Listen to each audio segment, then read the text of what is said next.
All right, welcome to the Good Rookies podcast. My name's Faheem. My name is Nelly J, and we are Good Rookies. Rookies. Guys, we are at episode 4. My goodness, time is flying, Faheem. I can't believe it. Like, September is getting cold already. Like, what the hell? Well, we have an amazing episode for you guys tonight. We have some extraordinary guests. They're going to drop some gems for y'all today. Faheem, please introduce our guest this evening. Guest number 1. We have Jerome. Woo! Jerome. What up? So Jerome, why don't you just tell us a little bit about yourself, your background? So my name is Jerome St. Bernard. I have a somewhat athletic background. I went to school in the States on a track and field scholarship, NCAA. Just an avid fan of basketball, soccer, sports, and professionally, I'm a mortgage broker with Vine Group. Nice. Vine Welcome group, to the the podcast. Vine Group. All right, and guest number 2, we have DJ. What DJ, up? why don't you tell us Thank you. why don't you tell us a little bit about yourself? Okay, yeah, my name is nickname DJ Javane Christian. I'm a realtor. I focus on investments here in Toronto and internationally. I love sports. You'll see, one of my favorite teams, or my favorite team, is really the Bills, the Raptors on that. Just about everything Toronto. And yeah, glad to be here. Nice. Welcome to the podcast. Glad to have you guys on tonight. Thanks, guys. So we like to ask our guests questions that will allow our viewers to kind of get to know you guys a little bit more before we get into the episode. So my question for you guys today is this. If you can have a sit down with anyone in the sports world, and I mean an athlete, a coach, anybody, anyone you can think of, dead or alive, who would you want to sit down with and why? So we'll go with Jerome first. I'm so happy you went with me first because I was hoping no one stole my answer. Without a doubt, without a question, it has to be Kobe Bryant for me right now. I might get choked up speaking about this a little bit. This is a little tough to talk about, but 100% I would love to talk to Kobe a little bit about his last moments. I know we've seen his last moments in so many games, and it was always something heroic. In my mind, I've imagined him doing something heroic in those last moments, but also just ask what he thinks about everything that's going on. He always had a really cool perspective, very motivating, very inspiring individual. So Kobe Bryant by a long shot for me. So, For me, it would be most likely Magic. There'd be a couple people I would like to sit down with, but if I had to come down to one, probably be Magic Johnson. Just because of everything he faced during the 80s. I mean, obviously he had or has HIV. At that point, it was a death sentence. He came back, played, he won championships. From there, I actually used to live in Los Angeles for some time, and I saw like everything that was in Magic Johnson's name, from theaters to Thank God It's Fridays to everything through Inglewood, Culver City. He's just went from basketball, going through that hardship, and then he became like a business mogul. Now you think he has the Dodgers. He was, at least for a little bit, general manager for Lakers. Yeah, I think like both on the court and off the court, he has been phenomenal. For sure. So it would be Magic. I'm curious to hear his thoughts on COVID. Like, I wonder if he's like, I don't care about COVID. Like, look what I've been through. Yeah. COVID, whatever. No, it's Throw true, some though. money at It's it. true. No, man. Thanks, guys. Those some really thoughtful and honest answers. So I appreciate you guys giving us those answers. Of course, Kobe and Magic are both legends and icons and Hall of Famers. Two Lakers. Wow. Yeah, and they're both Lakers. Right. And you know what? And you both like LA, so I'm not surprised. I got the Houston game in the background right now. I'm actually going for Houston just to say, but yeah. Hi, Faheem. Let's start with our next segment, Zoned In, Zoned Out. That's right. So for Zoned In, Zoned Out, timing couldn't be better for this. So as we're all aware, the Bucks, the number 1 team in the NBA regular season, the season is completely finished. It's in the books for this year. Efficient. Right. Christian, yeah. So some things are going to pop up this off season, and it's going to center solely around Giannis. So I guess I'm going to throw out, first of all, before we get to the final, which is going to be, is he going to stay or is he going to go? I have some questions in regards to leading up to why we're even asking this question.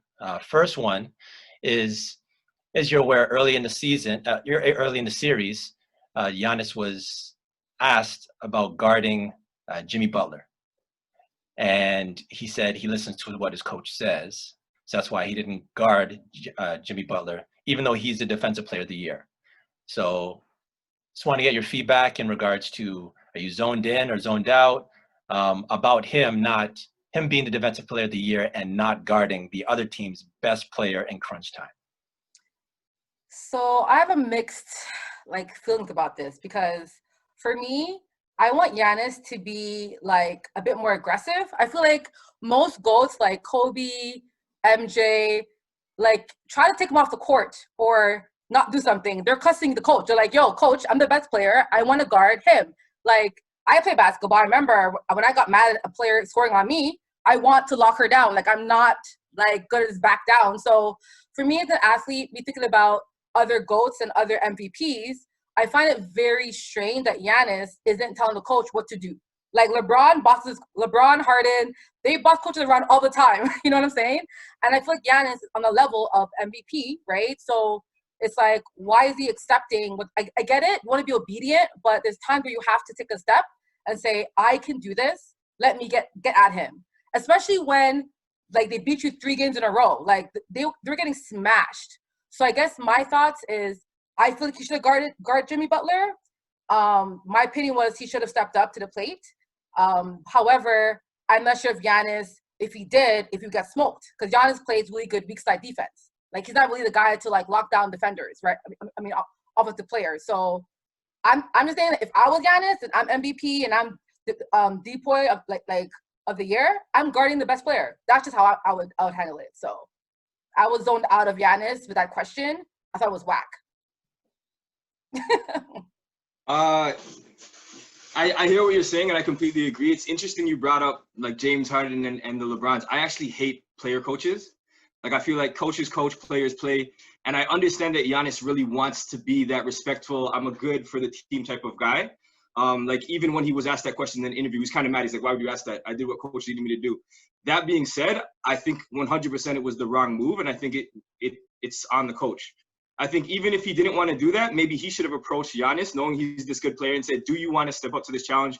Is this something you want to do? The only reason I could possibly think is because he's so important to them on offense, and they wanted to save some of his energy.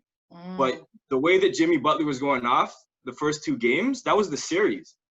And one of the main things that I hated about Dwayne Casey, and I'm sure a lot of people are the same, is he never made in-game or playoff adjustments. That's why everyone loves Nick Nurse. He'll play with things.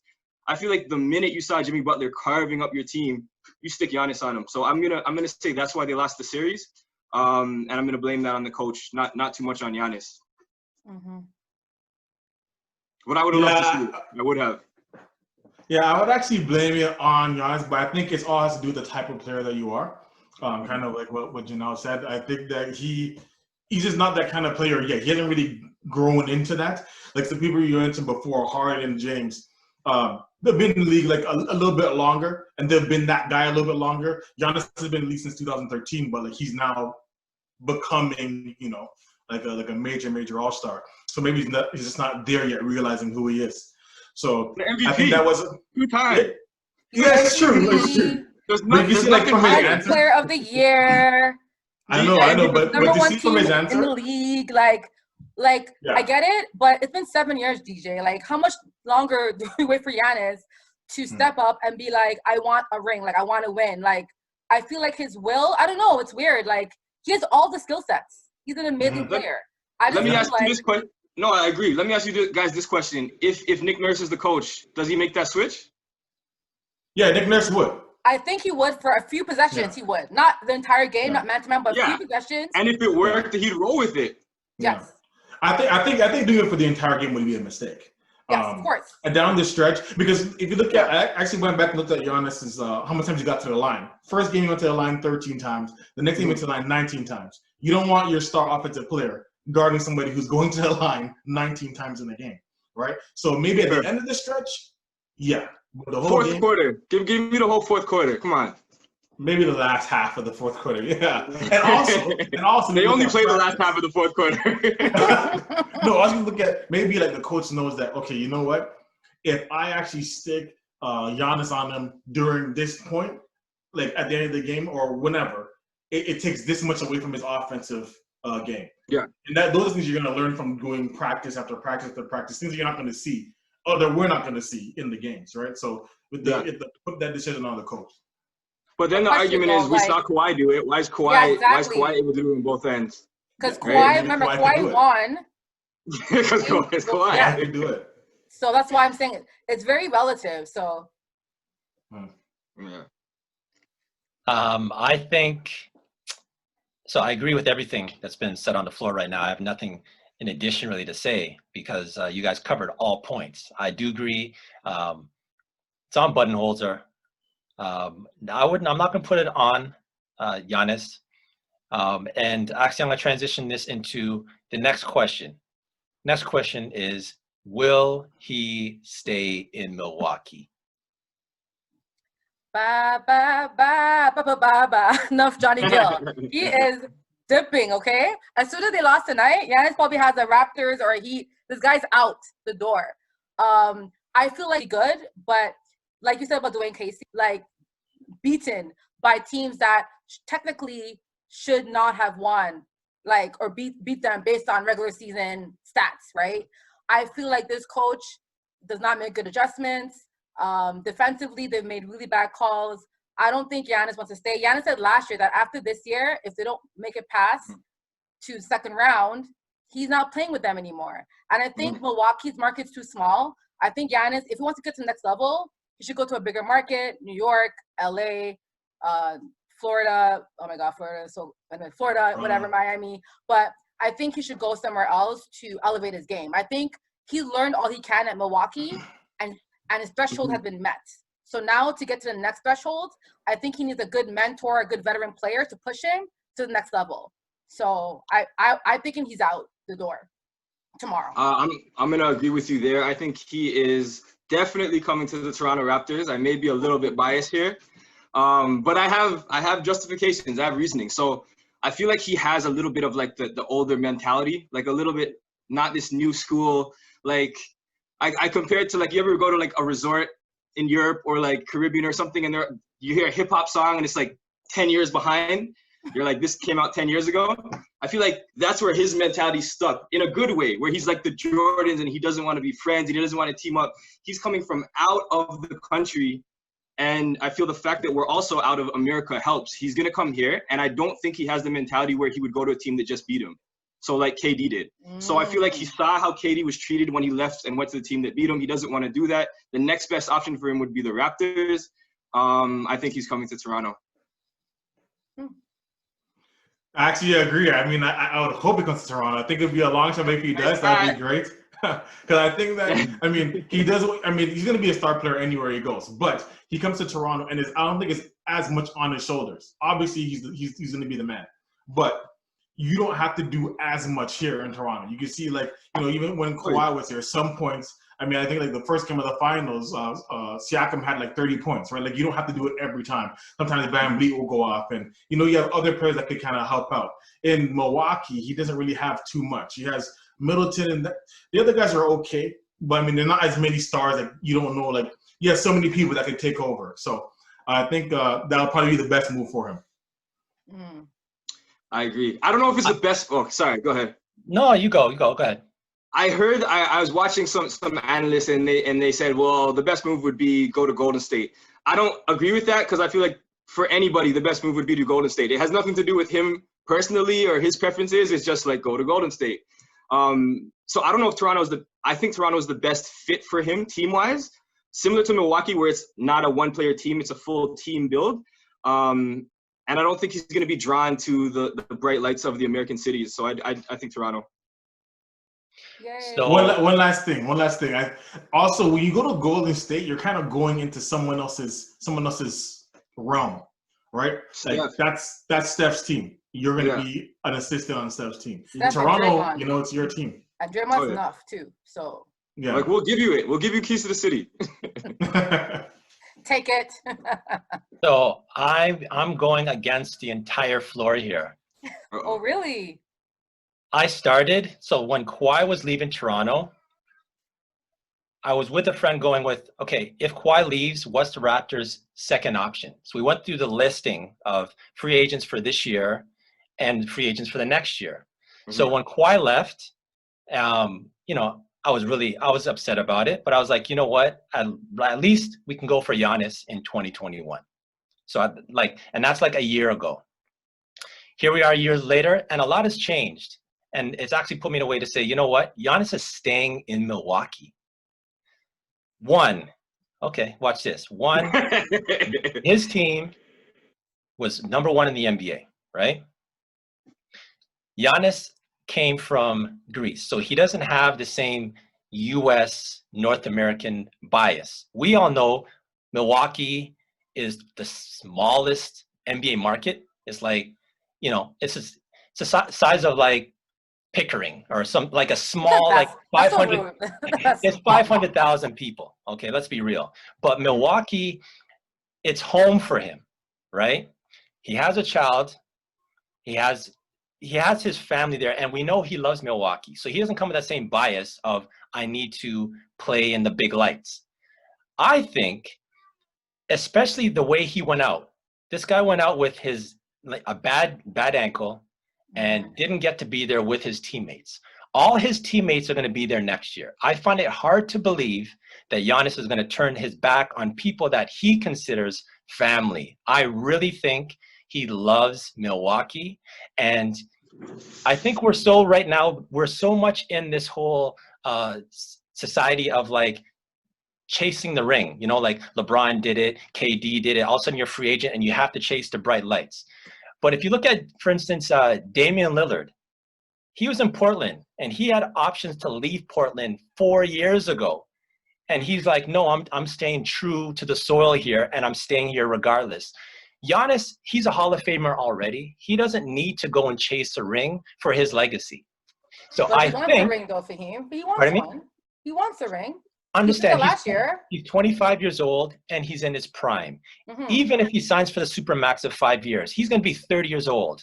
I think Giannis gives Milwaukee another 5 years and says, you know what? We were the best team in the regular season. We didn't get it done in the postseason, but we have the same people. Let's run it back. Put this down. Episode number 4, I said Giannis is going back to Milwaukee, and all this Toronto, Miami, all this other talk. Nah. I'm sorry. You make very good points. You definitely make really good points, and because you're going into his mentality, and I agree. We agreed, but I thought he was leaving just not to like a Golden State, so maybe Toronto would fit. You're saying because of those same reasons he'll stay. I think you're right. Like you make a good point, but it would be ill-advised for him to stay. And you're talking about chasing legacy.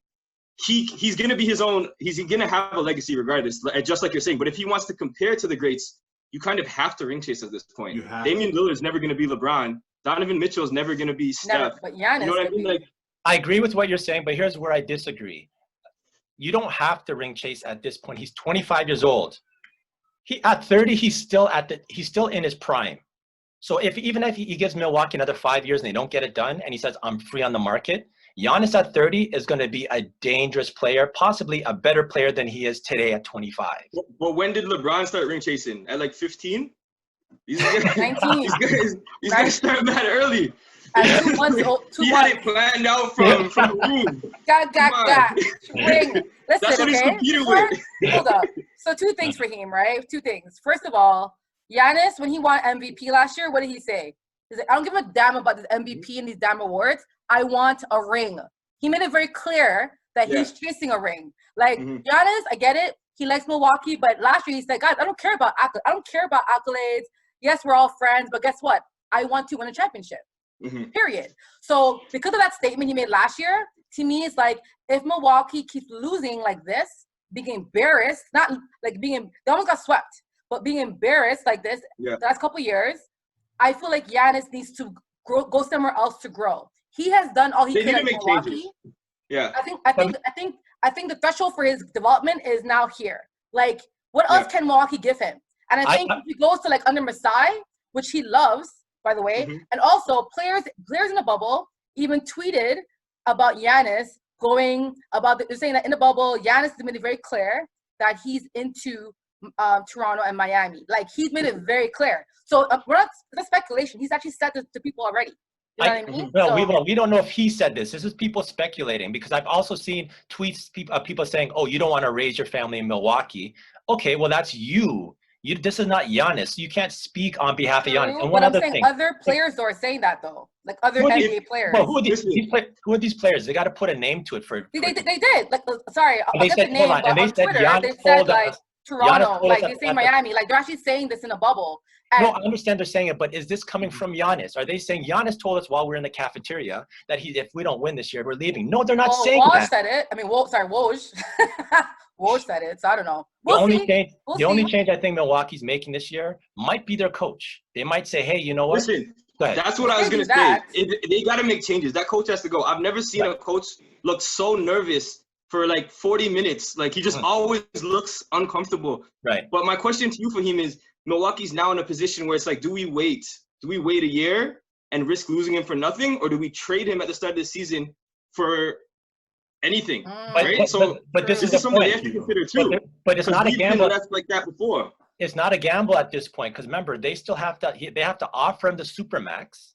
He has to reject the supermax option, and then we get to see, okay, if he goes to free agency or not.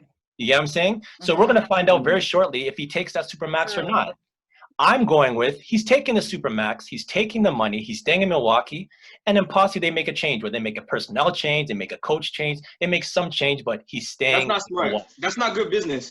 Good business would be to reject the supermax and then put the pressure on the organization to make those changes. And if they don't, then you have the option to leave. Right. Like, I just feel like, emotions aside, someone should be in his ear like, this is the smart business of it. No, but even if he does reject it, that was going to leave it open for then we have the speculation of, is he going to Miami, is he going to Toronto, whatever. But I think, so we'll see shortly. And at the end of the day, I still think he's going to be in Milwaukee, but I guess we'll see. And so right now you're saying that, and we haven't even seen them play a game. What if next season, like, it matters how they do next season then if he stays, right?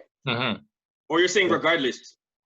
I think regardless, he's going to. I think he's stuck in Milwaukee, man. I think it's too early in his career for him to jump ship. I'm with you, Nelly J. Yeah. I'm with you. Okay. Listen, if I'm Giannis, I'm going on that ship and I'm pedaling up north or up south, okay? I'm out of there. I'm sorry. Like, sure. Milwaukee, I respect it if he stays, but yeah. For the record, I feel like if, remember, like, you brought up Lillard. He has CJ. He has number two that's solid, and like they both have good chemistry. What's Middleton? Middleton's probably better than anyone on the Raptors squad right now. I like Middleton, but Middleton, where was he game 1 to game 2? Okay, well, where's Pascal Siakam? Game 1. I know, but like we've won 2 games. They've only won one. Well, at this point. The point is this: still. Middleton is probably better than any Raptor right now. I'm not saying no, but I just think number 2 right that's now. a very strong point you're making. He will have I kind of want to argue it, Kyle, Siakam, OG. He has players that are going to, and I really think like the chemistry, like his personality with the Raptors will work really well because he is like that team player. Whereas with Butler's like, yo, this is my team. We're not talking there. I think it's either Toronto or Milwaukee. We'll leave those up. I think the U.S. media kind of said, hey, he'd look nice in Milwaukee, and then just spread this rumor. I don't believe there's anything behind the Milwaukee thing at all. Oh, okay. Middleton's not better than Lowry. Pardon me? There's no way. And we got the chip to prove it. Yeah. Listen, Middleton's a top 5 shooter in the league. He's one of the best shooters in the league. He's better than Siakam. He's very comparable to CJ McCollum, actually. Funny enough that you said that. Right. But I think he's better than Siakam. I think Middleton's better than Siakam. I don't want to talk about Siakam right now. I want to talk about Middleton right now, though. The bitter in my taste. All right. So Nelly J, for the culture. For the culture. So this is a segment we talk about items for the culture. We want to educate you guys, help with impacting the knowledge of our community. And today we're going to talk about like property ownership, real estate, and we wanted to kind of start off with Beckham. So David Beckham, he acquired, or he has a team for the MLS, right? And he's looking to build a brand new stadium. I think like about like $966 million project. And within the stadium, he also wants to build actual housing and hotels and like an entire like resort life for his athletes and for the community, for people who actually watch the games and will be ticket holders as well. So, I mean, this is a different level now of ownership. Most owners is build a stadium and that's it. This man's building an entire resort, entire island within Miami, and I love Miami, by the way. So I'm kind of curious to get your feedback, especially, you know, the guys in real estate. What's your thoughts on a project like this? I know they said there was a couple like environmental issues, but like, do you think this trend is going to continue with other owners with building properties, especially with COVID and the bubble? Are we going to see more bubble stadiums throughout the States and Canada? I'll start with Jerome. Oh, I was actually going to say I'm going to defer to DJ on this one, just because in the mortgage world, if I want to give it a real estate perspective, I'm bound by our borders. I can't do any financing outside of Canada. And I know he's very interested by investments, not in Canada, but also in the States. So I'm curious what he has to say. Okay. Well, how about in Canada? Do you think Canada could start building stadiums or have stadiums with like property around it, like focused on athletes and their fans? Okay, so generally speaking, I love the idea. Just like you, Miami is my favorite city in the entire world. I had the experience of going to school in the States, and I can tell you that they do not respect soccer like some of these other sports. And soccer has always been my favorite sport to play. As a kid, as a Caribbean kid, I feel like me and a lot of my friends were pushed into soccer, whereas my friends in America were pushed into either baseball or football. So they don't have the same respect for it that they should, or the love of it. So the fact that they're bringing one of my favorite sports to one of my favorite cities, it sounds amazing. Like I looked it up. I looked at the development. I can't find anything wrong with it. He's doing it very posh, no pun intended. Did you guys get that one? That's Posh but spice. it looks really nice. There's like rooftop patios, and I think when you come from Europe and you see what soccer is like there or anywhere around the world, there's such a community around the Manchester United and like just anywhere around the stadiums. The community is such a huge part of it that he's trying to recreate that here in North America. And when it does catch on, it's going to be incredible. Dope. That was actually going to be like my main point there. I think basically he's bringing like the whole European kind of way of treating soccer players and around like, you know, same thing, the community, bringing it with, bring that over here to the U.S. Over there to the U.S. So, I mean, I think it's a great thing for the city, especially a city that's gone through, you know, its ups and downs since 2008. I think it's a great project. I think a great thing that he's doing. So question for you guys. Sorry, jump to Faheem. Faheem, what's your thoughts on David Beckham and his vision on this like European type bubble for the community? Yeah. So, you know, Beckham, from the time he came to the MLS, he's been a trailblazer. So for him to do a move like this should not be surprising to anybody. Even onto the team, Inter Miami, he's putting together. It's been circulating that he's going to get some European players that are out their prime. Usually they get players who are out their prime in the MLS. There talks of getting players possibly in their prime. I think with the stadium, it's so forward thinking. I'm actually thinking right now, being in Toronto with the Toronto FC, BMO Field is right outside of the CNE. I don't think that's I don't think it's by chance. I think there's an opportunity for us to where it's situated, BMO Field, where the TFC play, for them to actually expand that and make that more, especially at the time when the CNE is on, include it into a bigger space. But definitely just the even amount, like it's pretty much $1 billion project that he's looking.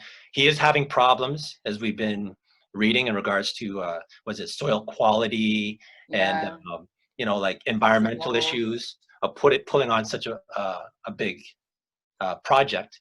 But I do think that you know, this is David Beckham, right? So there's a lot of pull in the name and the people he comes with. So I think they'll be able to get it done. But I mean, it's going to take a few years for us to really see it to fruition. But when it comes out, I suggest if anyone hasn't looked into it, who's listening, just type in David Beckham, Inter Miami project, real estate project, any of those in Google, and you can see the rendition of it. It looks very sweet. That's cool. So like we all know that like a few NBA players like Harden, I think Durant, they're part owners of MLS teams, right? And we're seeing more and more NBA players, even more Black athletes, really trying to become more owners, right, in MLS. So I'm just out of curiosity, I saw an article or I think a post on Shade Room, big up Shade Room, how there's about, I think 9 or 10 families, they actually like put money together in Georgia. And they bought, I think it's about 80 acres of land in Georgia. And their goal is to kind of build a metropolitan for Black businesses, Black owners. You know, in the past, done before in the past, but it was, you know, massacred and burnt down. But I think we have an opportunity now to start building our own like commercial centers and our own like commercial areas, and even like even housing where we can kind of help Black people not only find housing but also get jobs, be owners, and kind of rebuild and of course invest in our, you know, Afro-Caribbean community. You know what I mean? So I'm curious your thoughts on this. Like, do you think there's something that we should be looking into? Should people kind of talk to their friends, say, hey guys, let's look to buy some land in Ontario or somewhere and we can build commercial? So what's your guys' thoughts on like that kind of development in terms of like having families building their own community? I personally think it's great. I think it's amazing on that. I saw that story as well on such a large scale. That's an amazing project. But even on a smaller scale, I think it's something that we don't focus on enough in Toronto. In Canada, Toronto real estate prices are very high in comparison to a lot of places in the States. The number one obstacle I come across when I'm talking to people in just getting the financing together is always the down payment, saving for the down payment. Our government is a little bit more conservative than the American one as well, where you have to save a lot to put down. Whereas a lot of people don't realize if you don't have enough of a down payment, but your friend, your cousin, and your cousin's friend do, and you guys want to join together and do some type of investment that way, it's a really good idea, right? Teamwork makes the dream work. That's what they say. And a lot of people have trouble with this concept just because it's like, I don't trust that many people, right? I have 4 people that may have the same amount of money saved as me, but I don't know if I can trust them with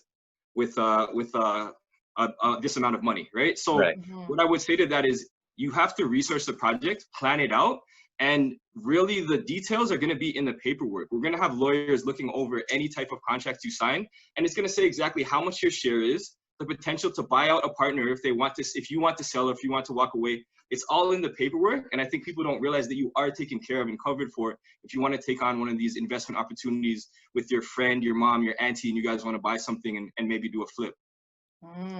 That's interesting. So you're saying that, so I'm wondering, is there any investment groups now that people can join, or like if they Google, you know, investment groups to join property, or like, is there a group, or is there like a Facebook group or any kind of group people can actually jump on to kind of say, hey, I have, you know, 10 grand, but I want to invest it in a property group? Like, because I have friends that are like into stuff like that. So I'm curious to know, like, where would they go if they want to start an investment group or join one?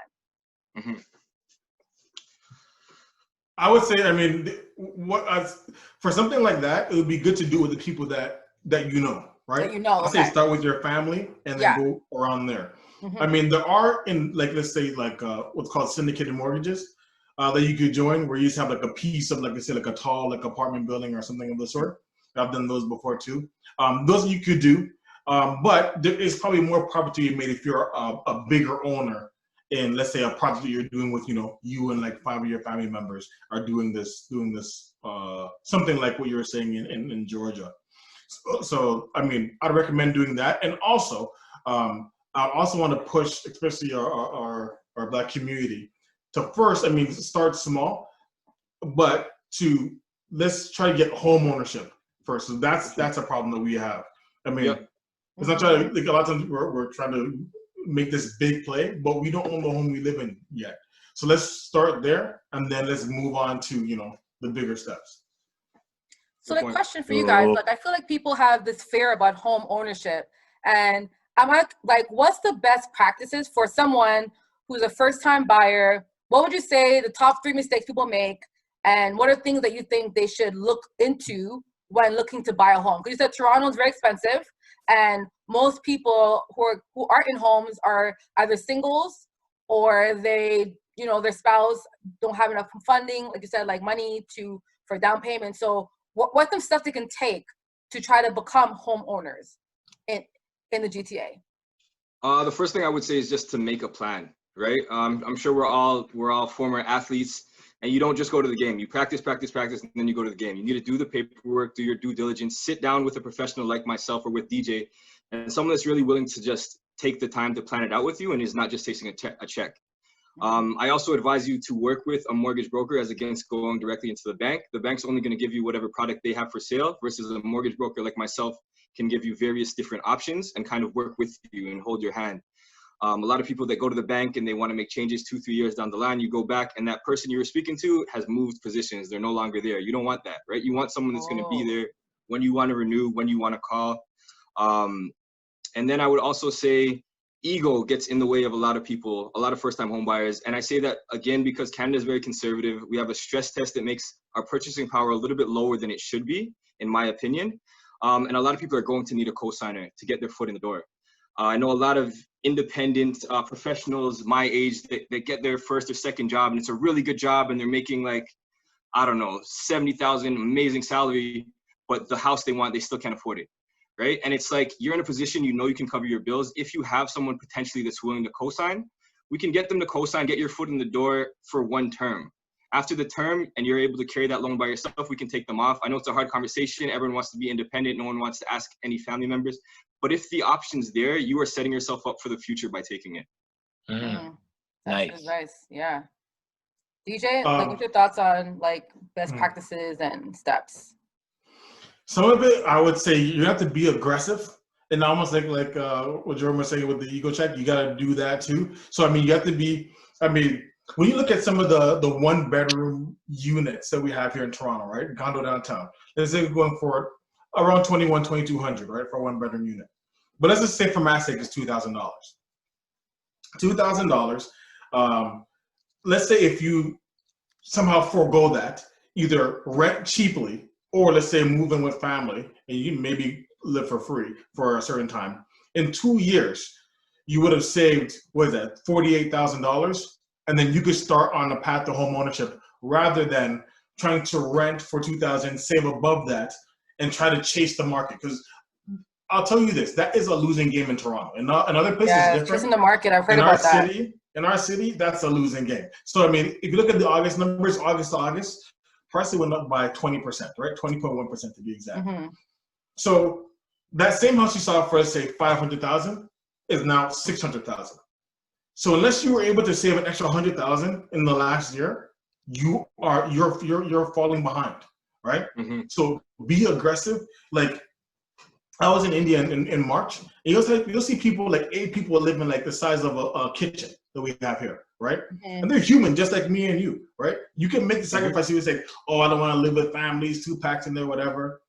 If you got to make that sacrifice to kind of get started on that route, it's worth it. It's worth it. So, I mean, I would say you got to be aggressive, start early, and then in Toronto, like you gotta really get on it. And then also, second thing, really quickly, you don't have to buy your dream home the first time, right? A lot of people our age, they're like, I want to get a detached 4-bedroom, 3-bathroom, and I'm still saving up for that.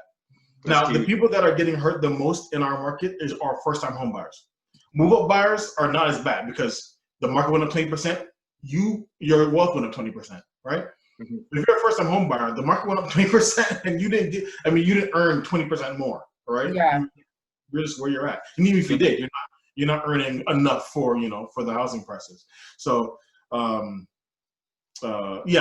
get into the market. Even if you get a studio, and then work up to the next thing. Right. Yeah. So be patient, talk to somebody, get aggressive, be humble yourself, right? And of course, do your research. But of course, you guys are obviously, you work in this industry. So folks, I will be I'll be adding information everywhere. So please follow them. contact them for any other questions around home ownership, especially for first-time buyers. Faheem, any thoughts? Thank you for that. No, that's it. Awesome. All right, guys, so next segment. That's absurd. Faheem. So that's absurd. Chris Paul, after Game 7, the ref says to him he was the one that reffed his game years ago when they were eliminated last time in a Game 7. So question, was that before or after the game he said it to Chris Paul? Actually, they spoke during the game, but it was before the game when he said it, and then during the game, he had another encounter with him also, but he said it before the game. Okay. Which is pretty absurd. A referee's making known to you that he was the one that reffed your game last time you were eliminated in the Game 7. Why feel the need to bring that up? Real quick on the way out, what do you guys think? I think it's absurd as well. The same way how Chris Paul will get fined for commenting about his statement that a ref made to him, I feel like refs should be accountable. Is that right for refs? I mean, to comment and kind of not be petty, but you're kind of being petty. Like, hey, the last game, you lost too, buddy. Like, like stop. Like, hush your mouth, ref, and get off the court. Like, why are you here? So, I mean, luckily it was Chris Paul. If that was Pat Bev or like another player, would have been a tussle, right? But Sure. I think refs should also be accountable. I think some of these refs, if they're making comments like this to players before or during games and kind of antagonizing them, that can throw a player's game off. So I think refs should also be accountable for what they're saying and should be fined as well. So absurd. Wow. Jerome. I'm going to agree with you 100% absurd. I feel like regardless of what you do in life as a career, whether you're a teacher, whether you're a police officer, whether you're a referee, if you want to be in a position of authority, some people do it because they love the job, they want to do it, and some people are just dicks. And they just really want to be an authority figure somewhere, right? And I don't know the history with this referee, but it sounds like he wanted to kind of feel like the man for a moment. So, yeah, completely absurd. I'm with Chris Paul on this. I agree with the rest of you. I mean, it's definitely absurd. It's just crazy that he would say something like that. Obviously, I'm assuming he's going to deny it. Scott, whatever his name is, probably going to deny it because I would assume that the NBA would fine him, would fine the official for saying something like that. Well, I mean, I don't think Chris Paul would have a reason to lie in that situation, especially something so specific. I think they have a history. I looked up and there's like 2 years ago, like there's another complaint. I mean, it's like just going back and forth. To see the refs. He's a hater, he's a Chris Paul hater. And to me, something like this, like I feel like that ref should not be reffing Chris Paul's games in the future. Like, if the ref have bad history, clear bias. Why is the NBA allowing these refs to ref his games? Like, I feel like there should be something where, it's Chris Paul or Pat Bev. I think that one ref who told Pat Bev he verbally abused him. Like, certain refs shouldn't be reffing because I feel like that's his bad blood and it will affect how they perform. So I agree with everyone. It's completely absurd. But we have to keep in account also, Chris Paul's been in the league for like, 10, 12 years? So is this ref. And there's only a handful of refs that get to the type of games that Chris Paul's been in. They have a relationship, right? Chris Paul, he's the head of the NBA Players Association. Chris Paul he's an elder statesman in the league. So yes, the ref had said that, which is completely absurd. But they probably also had positive conversations along the way also, right? So we have to see that it's a possibility that this ref could have said this in a way that they have a relationship already over a 10-year gap where he probably feels comfortable to say, hey, by the way, like I reffed your game, 5 years ago when you're out at Game 7. Yeah, but Chris Paul said it bothered him though. He said like what he said. No. Right. Yeah. I understand. No, and I understand why it would bother Chris Paul, but I'm just actually trying to see it from the ref's point of view where off the first jump, you think, oh man, that's completely outrageous. But then think about this. This is somebody where him and Chris Paul probably have laughed together on the, you know what I'm saying? Like they have a relationship. It could have been just one of those things where Chris Paul, maybe it hurt him more because they lost. If they won, I wonder if he's really going to come out and say that. I'm just throwing it out there. If they had won the game, true, I don't know if Chris Paul would actually going to sit there and say, hey, you know what? This ref said to me, you know what I'm saying? So, yes, it's absurd that he would say it, especially at a time where, remember many years ago, Tim Donahue, you're right. and he's the one that, right, he's the one that that bet on games. He's Gambler. the crooked ref, right? The gambler. So it's like one bad apple can ruin the bunch, right? But I just don't know if the intention of, I think it's Scott Foster, the one who said it. Being malicious. Yeah, I see what you're saying. Right, I'm surprised. I'm very surprised by your take on this, Faheem. I'm starting to think you just want to go against the rest of us. Now I kind of think Giannis is leaving again because I don't know who would take the side of the ref. Do you ref on the side? Is that what this is? It's funny. So I used to ref. I ref in college. I ref at Western. I ref soccer, football, and basketball, men basketball. Okay, so we got the ref perspective. Right. But to me, I feel like as a ref, like you should know that when players are playing, they're in a very competitive nature. For sure. You have to always be like that moderate, that kind of like calm, and you can't really say stuff to players because it can trigger something else that can even get worse. So as a ref, you can't look at comments to a player is not okay. Like before or after a game because it's the bad timing. Maybe in a month, Chris Paul, but not when the game is on the court. Like we're in the bubble. Like I think it was very bad timing, and the ref. I think because he's a veteran ref, he knows better. So I think he was absurd about doing it. And I agree. No, I'm not against the flow of this. We're all on the same page. It's absurd. No, you hate us. You hate us, man. Seems like, anyways, against everybody. He's like, well, what if the ref says something nice?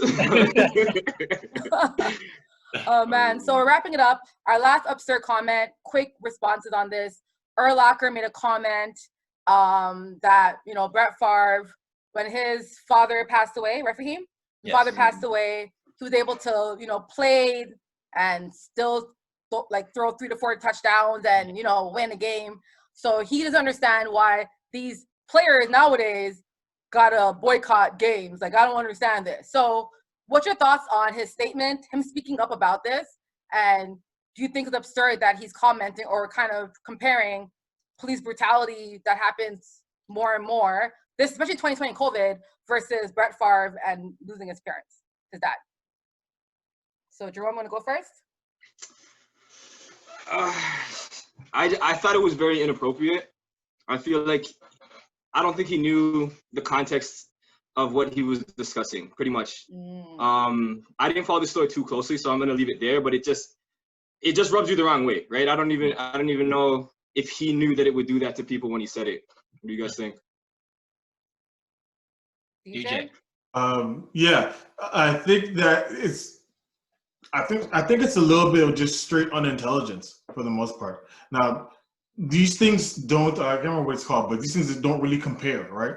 So Brett Favre's dad dying and him still playing the game and doing it successfully has to do with strength, right? The strength of taking this hit and then going forward with it, right? Mm-hmm. And still putting it behind you and still playing, right? But it's what they're doing is protesting. Like Brett Favre didn't have a chance. You don't need to protest his dad's death, right? I mean, it's too complete. These things don't compare. They didn't not play because they were too weak not to play. No, they actually had to be stronger. People getting killed, not people dying. That's the difference. Yeah. Right. They had to actually be strong not to play because they I don't know if they got fined or if they lost money, but whatever it was, they had to be stronger not to play than to play, right? So it's completely different. I think it was just a very inappropriate comment. And I actually used to like Brian Urlacher. I actually had his jersey. I was actually looking for it. Go and burn it. I had it when I was a kid. I had his Chicago jersey when I was a kid. I'm like, this is just so stupid. Yeah. Please come back on the podcast and burn that jersey. We would love to see that. Man, I'm pretty sure maybe my mom has it in storage somewhere or something. I feel like Urlacher's comment was equivalent to Drew Brees' comment about BLM. Like, just people talking without knowing what they're talking about. You know what I'm saying? So, Faheem, what are your thoughts on Urlacher? Absurd or not? Oh, completely absurd. It's a teachable moment, though. When people say stuff like that in the public, very true. It's an opportunity for people even to be educated, quite honestly. I'm pretty sure, remember, Urlacher was a very popular person. Unfortunately, actually, I just read that Chicago the Bears have distanced themselves from Urlacher. Yes, they did. Which, I mean, I'm hoping, here's what I'm hoping.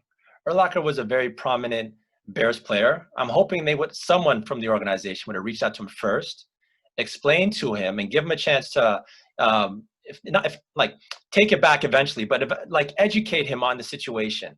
And then if the conversation did not go favorable and you can't work it out, then I'd understand the organization cutting ties with him. But it seems like they did cut their ties with him. So I guess going forward, that's their stance. I do think that, it was a teachable moment. He's definitely way out of pocket for that. And he's really, it's funny, DJ, you say he had his jersey. A lot of people would have had his jersey. Huge. You know, he's really lost a lot of fans and a lot of respect. Lastly, I want to say this, though. I do think in this climate, there's people who there are white people out there who may, I'm going to use NASCAR as an example. NASCAR with the Bubba Wallace? Yeah. Yeah. Like the noose, right? Those things. The noose. Mhm. And you had 50, 100, all the NASCAR drivers in solidarity, pushing Bubba's car. From an optics standpoint, that's great. But they didn't really have a choice. Like, think about that. If you're a white NASCAR driver, True. you couldn't be that driver to say, hey, you know what? No, I'm racist. I do nothing.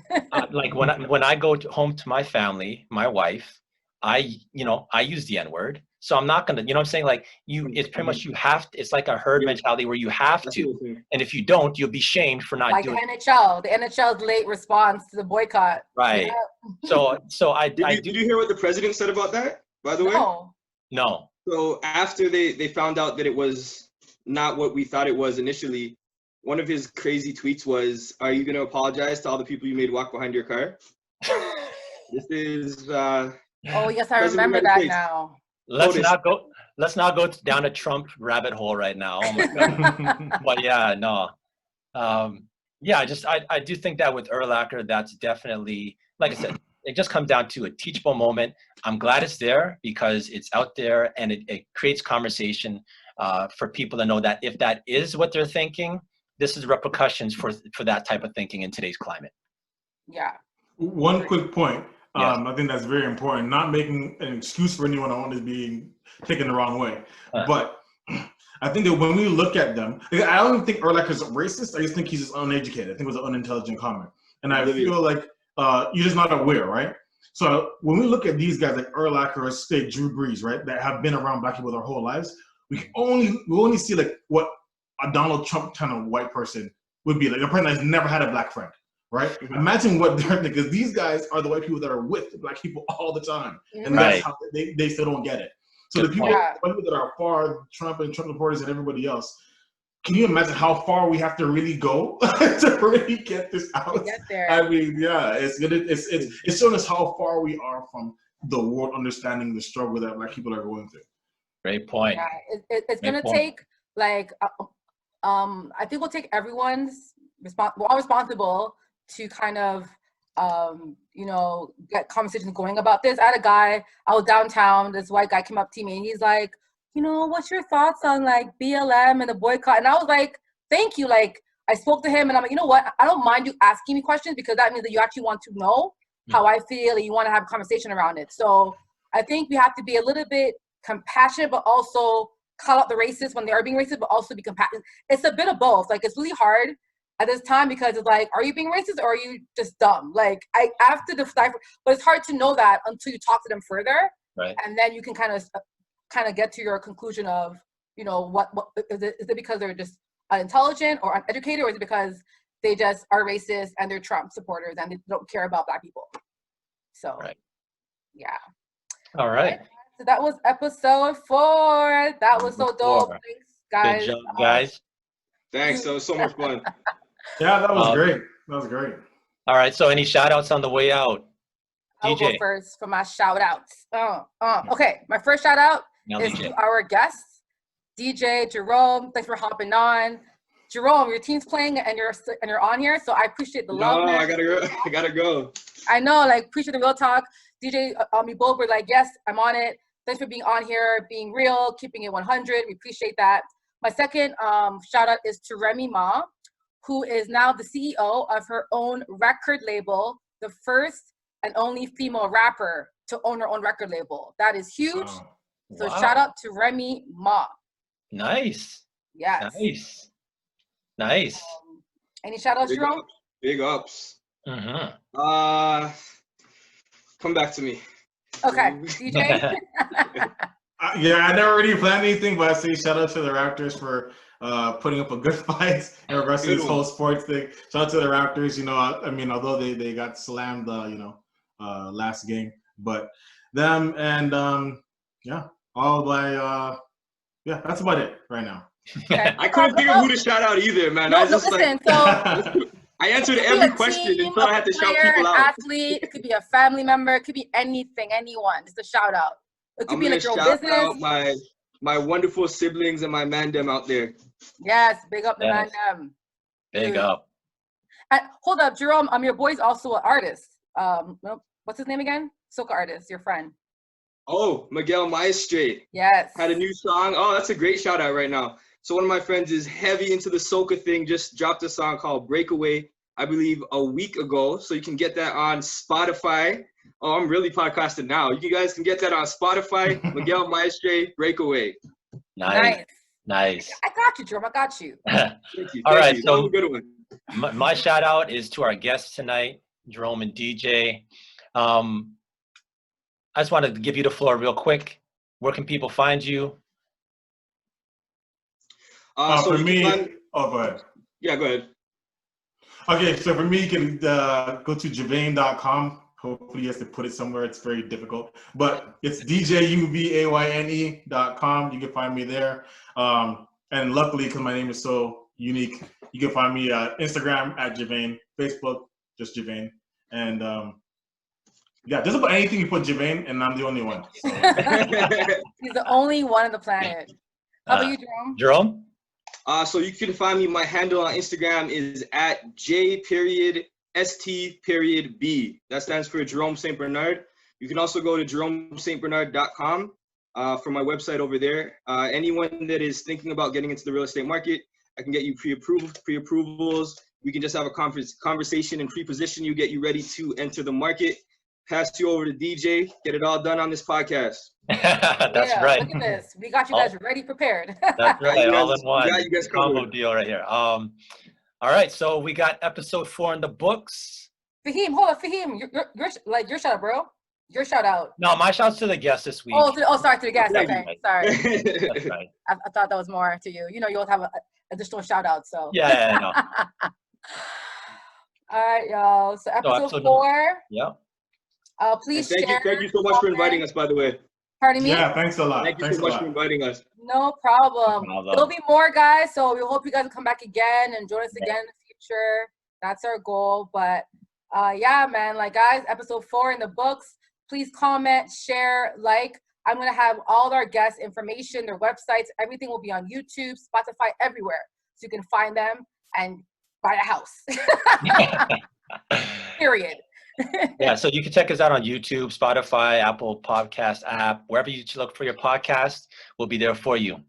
And that's Good Rookies Podcast, episode number 4. We out. Peace.